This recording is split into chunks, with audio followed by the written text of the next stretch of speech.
Power down your UFO, banish the poltergeists and hang on to your crystal balls, because this is Top Secret TV.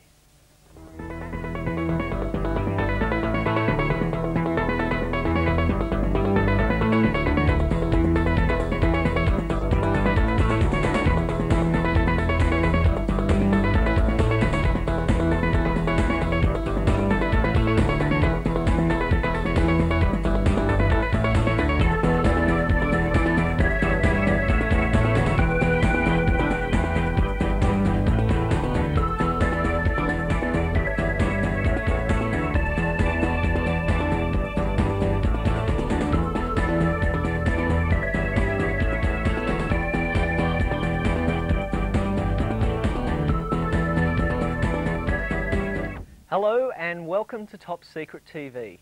My name is David Becker. Top Secret TV is committed to sharing unusual and hard to get information with you, the viewer. Over the coming series, we will be bringing you stories on alternative lifestyles, technology and health, real life X-Files and conspiracies, and esoteric and unusual knowledge. On this edition of Top Secret TV, Ray Stark finds out how to make the health drink kombucha, Carla Brooks presents the world news with Between the Lines, Mark Van Engelen fills us in on upcoming events, and I speak with Julian Rodero from the Global Energy Network International. But first, here's Carla with Between the Lines. And thanks, Dave. Welcome to this week's Between the Lines. Our first story tonight, measles jabs linked to autism. The UK Department of Health is under pressure to fund research into the safety of childhood vaccines, as evidence continues to mount of a link between the injections and autism. There have already been concerns about vaccines causing other forms of brain damage, but now one of the world's leading experts on autism is backing parent groups in their demands for studies to be done on the vaccination risk. Dr. Bernhard Rimland, director of America's Autism Research Institute, said the idea that vaccines could be causing conditions was unpopular with the medical establishment. But there is now no doubt in my mind that something serious is happening, he said. A class action lawsuit being prepared by Dawburn solicitors on behalf of vaccine-damaged children includes 169 cases of allegedly linked to measles, mumps and rubella inoculations. Kirsten Lamb of Dawburns said there has been another 200 inquiries from parents fearing their children had developed autism as a direct result of vaccinations. And over to another, Uri Geller vindicated. A man seeking a long-lost submarine learned the cost of ignoring the advice of Uri Geller, the UK-based psychic, when he spent more than £1 million looking in the wrong place. 8 years ago, Geller pinpointed the exact location of a submarine sunk more than a century ago. But when William Scanlor Murphy, sceptical of Geller's abilities, chose to ignore his advice and instead financed a fruitless search of an area 15 miles west of the actual location. Eventually he gave up, believing the wreck was destroyed. It was only when a fishing trawler snagged its nests on the Resurgam, the world's first powered submarine, that the accuracy of Geller's advice emerged. It was in 1988 at a charity function in Leeds that Geller had shown a sea chart covering 800 square miles and had indicated the exact spot where the Resurgam was eventually found. Looks like he'll learn next time to listen to Uri Geller. And just on a lighter note, how to spot an alien. This is from People magazine. And there's a few helpful hints in case you're abducted by aliens. Number one, they do not have a mixture of gender, they're a mix of both, but nothing is visible. They also shimmer a lot. An alien has only 3 fingers on each hand. You might have to look for the other signs in Tasmania. Sorry, Tasmanians. They don't speak English, they communicate via a humming sound and via energy. Aliens have large heads and thin bodies. Anyone wearing glasses claiming to be an alien is clearly an imposter.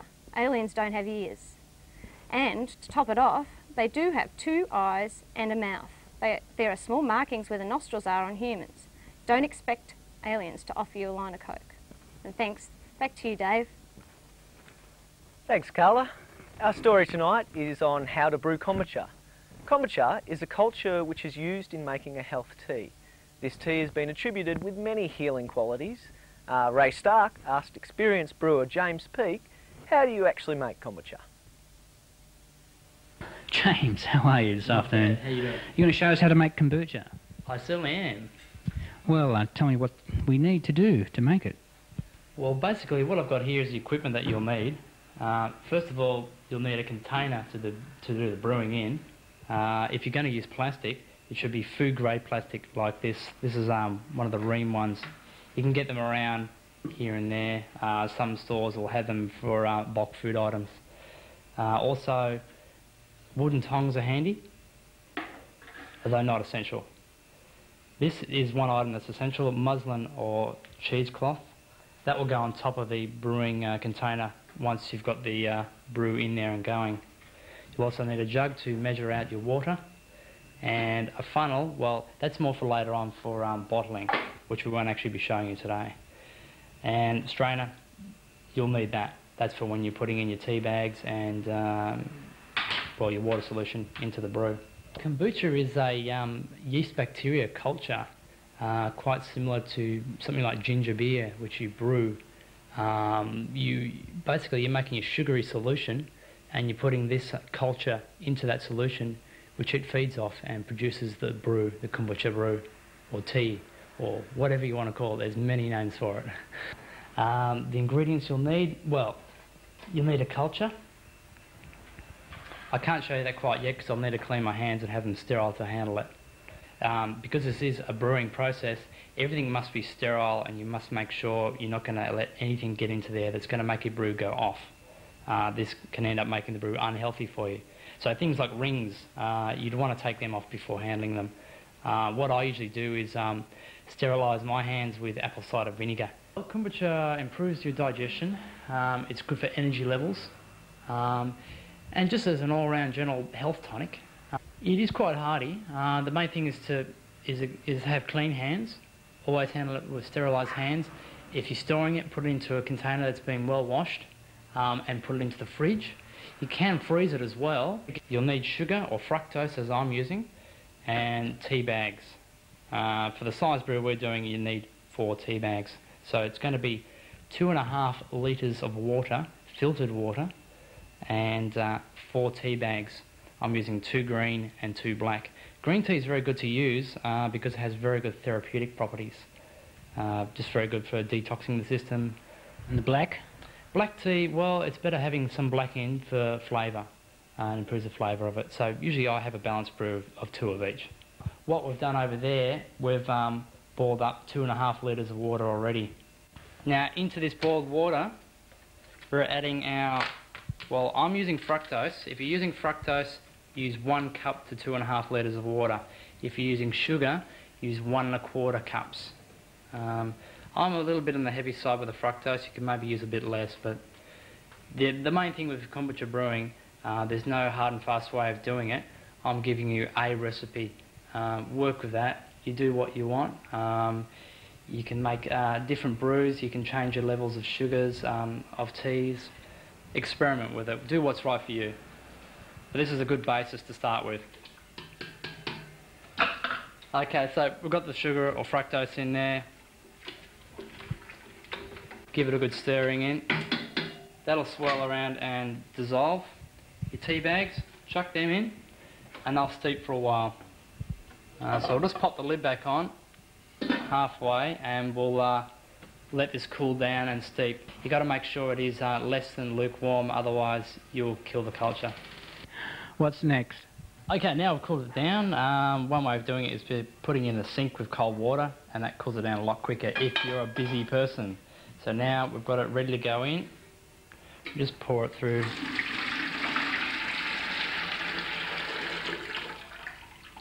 Just let it drain for a bit. Basically what we've got here is 1 big cup of tea, heavy on the sugar. Okay, now to this is what I add the culture to. But before I can handle the culture, I do need to sterilise my hands. I've given them a good wash, so all I need to do is sterilise them with apple cider vinegar. What I usually do is I put some apple cider vinegar into here, so I do it all in one go. So I'm just rinsing my hands with the apple cider vinegar. What excess there is goes into the brew. Now, from this point on, I don't want to touch anything else. So you're not contaminating that in there? The idea is to get it under the fingernails, and that's great. knock that out of the way. This is the culture, is it? The fungus. This is the culture. So, did you have a previous one made, did you? Yeah, this has come out from the previous brew. What happens with the culture, it'll brew, a fresh one will be produced on top of this. So that's it. One big sloppy pancake. Now, what you do, you put it the dirty side down. That's the side, you can see the tannins from the tea from the last brew that it's picked up. That's the side that faces into the brew. So that floats on top, does it? That floats on top. Well, actually, what it will do, it will sink down to the bottom and into the brewing, further into the brewing, it will rise up. Stirring it a bit now, there. What I've just put into there is mother brew. That's one term used for it. That's basically some brew from the last time around. That acts as a starter and kicks it along. That's also another reason for using the apple cider vinegar. It adds in another culture and kicks the brew along and makes it brew quicker. Now that's ready to go. It's as simple as that. All we have to do now is put on your muslin or cheesecloth. This basically just stops insects or anything from getting in there, ants, because it's sweet. They'll want to go to it. Fasten it down with a lacquer band. Easier said than done, of course. And that's it. And how long's that brewed for? Now, it depends on the weather. I give mine around about 12 to 14 days in moderate to cool weather, and then down to 10 to 7 days in very hot weather. What you want to do is test the brew and check out how it's going. Test it by smell. If it's starting to smell a little bit vinegary, like the apple cider vinegar, then you know it's close to ready. If you want to make sure, get a little cup, pass that cup over the steam so it sterilises it, dunk it in and taste the brew. If it's not sweet anymore, if it's got a tartness to it, you know it's ready and you can bottle it up. But if it's still sweet and if it just tastes like cold tea, definitely let it keep going. Okay, and that's all there is to it. The next stage, of course, is bottling. What you'll need is a clean bottle. Usually you use the bottle that the water you use came from in. And you'll just need a funnel, and dropped into that some of the muslin or cheesecloth to strain off. So you can see there some of the old brew, and that just strains into the bottle, and then you're ready to go. Just store it in the fridge, otherwise it'll keep brewing. As simple as that. Cheers. Quite nice. Quite good.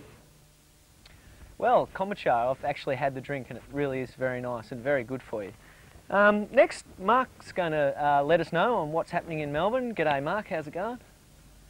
Well, Dave, thanks a lot. The Alternative Science and Technology Research Organisation can be contacted by writing to 222 Belmore Road, Victoria. World Harmony can be contacted by writing to PO Box 55, Upper Ferntree Gully, 3156, Victoria. Global Energy Network International can be contacted by writing to Jeannie, Ross House, 247 Flinders Lane, Melbourne, 3000, Victoria. The Victorian UFO Research Society can be contacted by writing to PO Box 43, Moorabbin, 3189. The Melbourne Nexus Association can be contacted by writing to 8 John Street, Sandringham, 3181, Victoria. If you would like to contact TSTV or would like info for any of the segments, send a stamp-addressed envelope to Melbourne Nexus Association. Upcoming events are, we've got British journalist David Icke, editor of Exposure magazine, David M. Summers. They're both presenting a discussion based on topics such as New World Order, the UN, UFOs, suppression of spiritual knowledge, and a lot more. For tour dates, pick up a copy of Exposure magazine at your newsagents or ring CNI direct on 07 5485 2866. Also, the Nexus Conference 1997 is being held at the Gazebo Hotel, Sydney, May 24th and 25th. Speakers include Robert Bavall, co-author of The Orion Mystery. He's presenting information on the Sphinx and the Great Pyramid. Linda Moulton Ho, author of Alien Harvest, talks about UFOs and the alien abduction theory.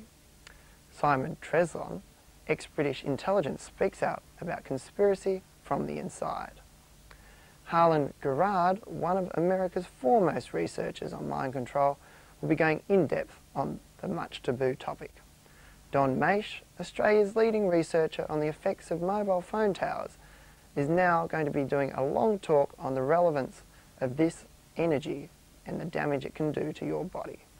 And finally, Anthony Hansen talks on Tesla and some of his own inventions. For information, pick up Nexus magazine or ring Nexus on 07 5442 9280. Thanks, and it's all back to you, Dave. Thank you, Mark. Tonight my guest is Julian Rodaro. He is from the Global Energy Network International. Good evening, Julian. Hello. How are you? Great. That's good. Can you tell us a little bit about GENI, or Global Energy Network International? Great. Well, GENI was created by a man called Peter Meissen back in 1986. He read a book called Critical Path. I actually happen to have it here. A book, Critical Path, by Buckminster Fuller, and he realised there's a section in here called the World Game, and Buckminster Fuller talks about that there's enough resources on the planet for everybody. Peter Meissen, being a very compassionate man about humanity, decided to make it his life goal and his life career to go out and promote this global cooperation, basically. And how does this global cooperation manifest itself? I understand it's got to do with an energy grid or a power grid? Yeah, Buckminster Fuller spoke about if we could supply electrical power to where the population of the world is, standard of living would go up, infant mortality would disappear, there would be, we'd have medicines, and war would cease to exist. He said rather than selling nuclear power plants or timber, we would actually transpose or sell kilowatt hours. So if you've got a power grid connecting nations, you wouldn't go out and bomb your customer. And like the map that we have up is an example of how it would hypothetically work. So that would explain. So the black line on that map is a hypothetical power grid, ultra high voltage DC current lines, and it just shows you, the way Bucky saw it, he shows you how the world would be a north-south island rather than east-west world. He saw no boundaries, he didn't see the political boundaries that we've created with our nations. Okay, and whereabouts in the world are Global Energy Network International? What countries are you operating in? Okay, our head office is in San Diego and Southern California, and we have affiliate offices here in Melbourne, all through the states of Australia, New Zealand, Singapore and Hong Kong. And yeah, we've been going for about 10 years now, 86, yeah, about 10, 11 years. Okay, and what are some of the activities that you actually undertake in a grassroots community level? If someone came to the group, what could they expect to do? Okay, we basically have a mailing list of people who've supported the idea, who are Bucky fans, shall we say, and we mail them out the latest information. Basically where Peter Meissen is, where he's at politically, he meets with some high flyers, and we raise funds to promote Peter Meissen's travels around the world to different seminars and forums where he could actually promote this concept. So we're basically educators on the concept, brightness of the future. Right. And what sort of energy sources do you envisage being part of this grid? I mean, does it include some of the alternative ones such as wind, solar and geothermal? And does it also include, potentially anyway, when somebody invents ones that we can all see work, free energy machines and things like that? Are they part of the Global Energy Network idea? Well, I believe it's so. I think you can make it whatever you want. 60% of our energy needs now are non-renewable, so we're actually creating a massive pollution and a massive problem out there ecologically. So once the grid was in place, we could actually buy power from one place to another. We can actually transpose power now 7,000 kilometres with minimal losses. So distance is no problem. So if we've got solar or hydro or tidal power in some remote spot where the population or the people aren't, we can actually easily transport it across. So what a grid would do would actually make nuclear power plants, coal-fired power plants, redundant. They're very expensive and they're very damaging. So the alternative energies will come into line because economy would actually drive that anyway. Right. Are there actually places or countries or even economic trading units like the EEC in the world that actually have a network in place already? Yes, great question. That's there's 27 countries in Europe that are interconnected. Again, you know, economy-led, and there's 50 nations interconnected globally as we speak, and there's many grids in plan right now. Right. Yeah. So it seems to me the idea is to have the infrastructure in place and then work on the actual kinds of ways they're producing the power, or would you work simultaneously in trying to get the network and trying to get people to move away from coal and towards something more sustainable?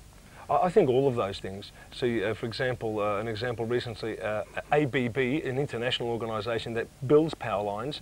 It's a German-based organisation. No, actually, Interconnect. Yeah, well, they're in Switzerland, I think. Anyway, they recently built a power line from Sweden to northern Germany. Now, Germany has a lot of coal, but what happened when northern Germany approached southern Germany for some power, their prices came up more expensive than running a grid under the Northern Ocean from Sweden, because the hydropower in Sweden was much more effective and much more cheaper, obviously. So economy will drive it anyway. Right. So, you know, power grids are here to stay. They're happening as we speak. But Bucky just saw the bigger picture. He said, well, why can't we have it for the third world? Because then it'll cease to exist. We don't need to have people in poverty.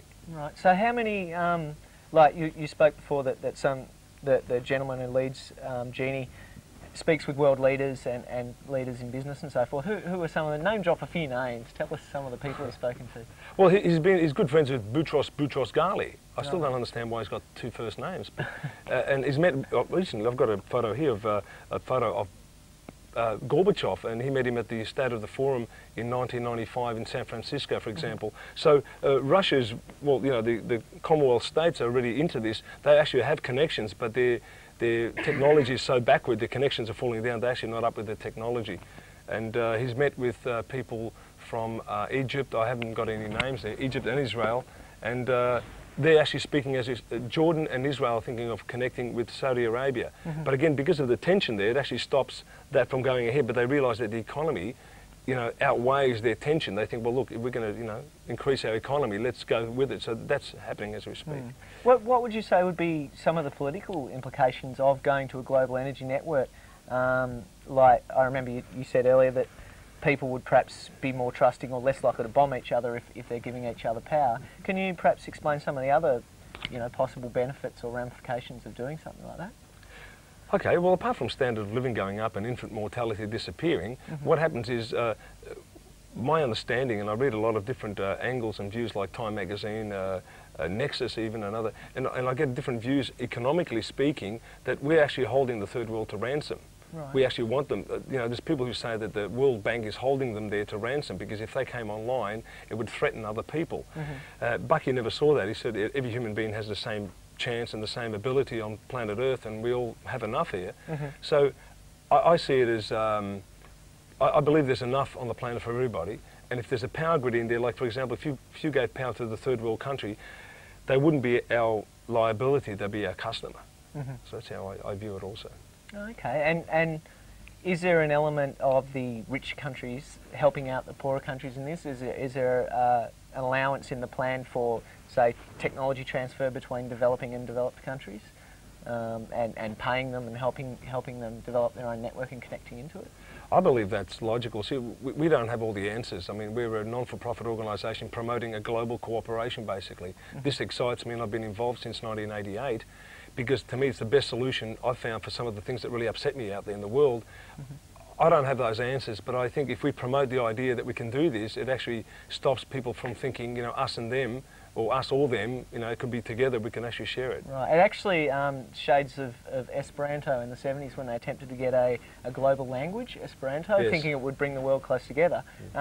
Unfortunately, that one failed, but hopefully this one is a bit more successful. Just as a final question, could you tell us the future of Genie? Where do you see Genie going into the 21st century? Okay, great.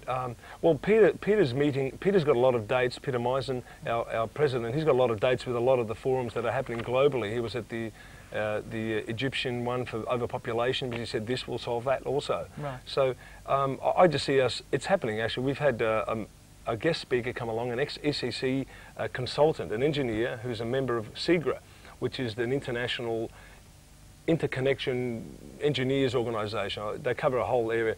And there's a power line, power grid actually going from Central Africa now to power Europe. They found there's enough hydropower in Central Africa that will actually power Europe. So he's the third world selling power to Europe. But again, I'd have my doubts about that. Here we are promoting grids. I'd have my doubts who's behind the power grid, who's going to be making the money, and will the third world still be there? So it's not a perfect idea, but I just see it as happening, and we're just promoting this. We also do educational seminars in schools, so it gives young students brightness of the future, that there are solutions. They're not necessarily idealistic or perfect, but that there is a way to do that.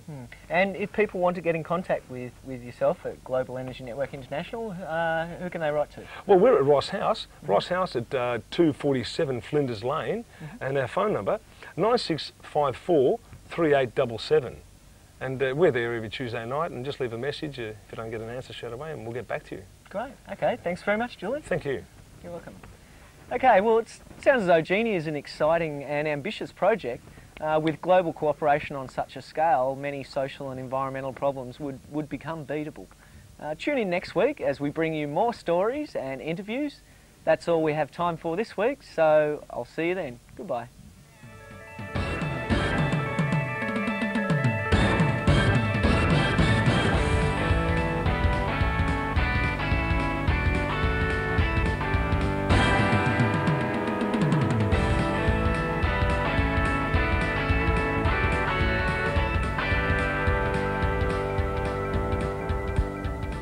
This program was brought to you by the Melbourne Nexus Association.